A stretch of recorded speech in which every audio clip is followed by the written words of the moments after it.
ইদানিং দেখা যাচ্ছে অনেক নেতা, এমপি, মন্ত্রী বা অনেকেই তারা জায়গায় জায়গায় গিয়ে বিভিন্ন সরকারি প্রতিষ্ঠান বা বিভিন্ন জায়গায় গিয়ে দুর্নীতি, অব্যবস্থাপনা, বিশেষ করে অনিয়ম এবং মাদকের বিরুদ্ধে কথা বলছে।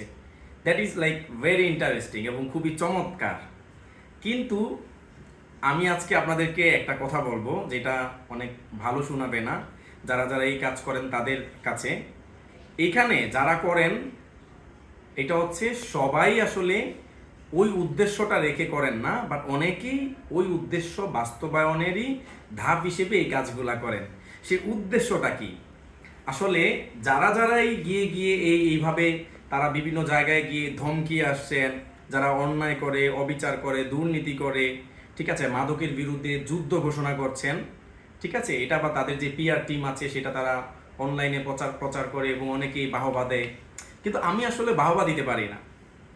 এই তারা যারা এটা করেন আসলে তারা তারা আসলে তাদের যে শক্তি জানান দিচ্ছেন, তারা বুঝাচ্ছেন যে এই যে আমি 2-3 মাস বা আরো বেশি সময় আমি ক্ষমতায় আদিষ্ট হলাম, আমি এখন এই এলাকায় সর্বে সর্বা, তোমরা যা কিছুই করো আমাকে জানিয়ে করবা, আমার সাথে লিয়াজু মেনটেন করে করবা। তো আমি তো অনেক সৎ মানুষ, আমি তো আসলে দুর্নীতি করছি না, আমি তো নিজে তোমার কাছ থেকে কিছু নিব না, বাট আমার তো ডান হাত, বাম হাত, নাক, কান, চোখ, গলা তারা তো আছে, তুমি চাইলে তাদের মাধ্যমেও সেটা করতে পারো। আজকে তুমি এই অফিসটায় অনেক বেশি পরিমাণে ঘুষ খাচ্ছ, যেটা জনবান্ধব না, এটা মানুষের কষ্টের কারণ। তো তুমি তো সেই কষ্টটা অ্যাটলিস্ট আমার কষ্ট কমাও, এই মানুষের কষ্টে আমি ব্যতীত, তুমি আমার কষ্টটা কমাও, আমার পকেটে আমার সেই নাক, কান, গলা, চোখ, ডান হাত, বাম হাতের মাধ্যমে কিছু টাকা তো তুমি আমাকেও দিতে পারো। আপনার আজকে দেখবেন অনেকেই মাদকের বিরুদ্ধে তারা জিহাদ ঘোষণা করছে। আসলে এটার মানে কি? এটার মানে হচ্ছে এই মাদকের ডিলারশিপটা তার এককভাবে চাই, তার লোকেরাই করবে এটাই চায়। এই কারণে গিয়ে সব জায়গায় যারা যারা এই কাজ করছে, যে অন্যায়ের বিরুদ্ধে সে কথা বলছে না, সেটা মানে হচ্ছে আসলে সে জানান দিচ্ছে যে আমি কিন্তু সবার উপরে, আমার শক্তি সবার উপরে।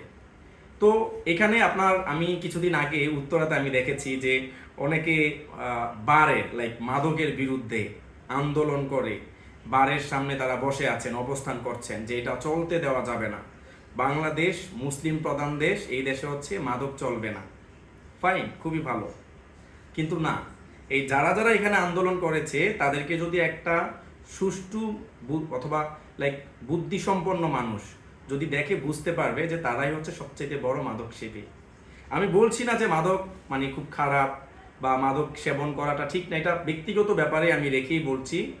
তাইলে এই মাদক সেবীরাই কেন আজকে গিয়ে বলছে যে মাদক এই বার চলতে দেওয়া যাবে না? কারণ তারা কোনোভাবে চাঁদা চেয়েছিল বা এটার কোনো অংশীদারিত্ব চেয়েছিল, ব্যবসায়িক পার্টনারশিপ চেয়েছিল, সেটা বাস্তবায়ন হয়নি বিদায়, সেটার ব্যত্যয় ঘটেছে বিদায় তারা এখানে গিয়ে অবস্থান করে একটা গন্ডগোল করে আসলে একটা প্রেশার ক্রিয়েট করতে চেয়েছে। দেশটা আসলে এইভাবেই চলছে। আমি বলছি না সবাই সবাই কষ্ট পাওয়া দরকার নাই, অনেকে ভালো উদ্দেশ্য রেখেও করেন, কিন্তু আমার কাছে আমার ধারণা বেশিরভাগ লোকজনই হচ্ছে এই উদ্দেশ্য রেখেই করা, এই এই সমস্ত অন্যায়ের বিরুদ্ধে একটা আপোষহীন তারা ব্যক্তিত্ব দেখাচ্ছেন। এটার মূলে নিজস্ব আর্থিক আকাঙ্ক্ষা, চাঁদাবাজের তীব্র মানসিকতা। So this is the thing how the চাঁদাবাজ like working, they are like trying to create the dominance to our all the peoples in society. সো এই জিনিসটা অবশ্যই খেয়াল রাখবেন, এবং আমি মনে করি যারা যারা এই কাজগুলা করছেন তারা অবশ্যই, আমি ভুল, তারা নিজেরা সমাজের ভালোর জন্য, দেশের ভালোর জন্য এটা করছেন। সবাই ভালো থাকেন, আল্লাহ হাফেজ।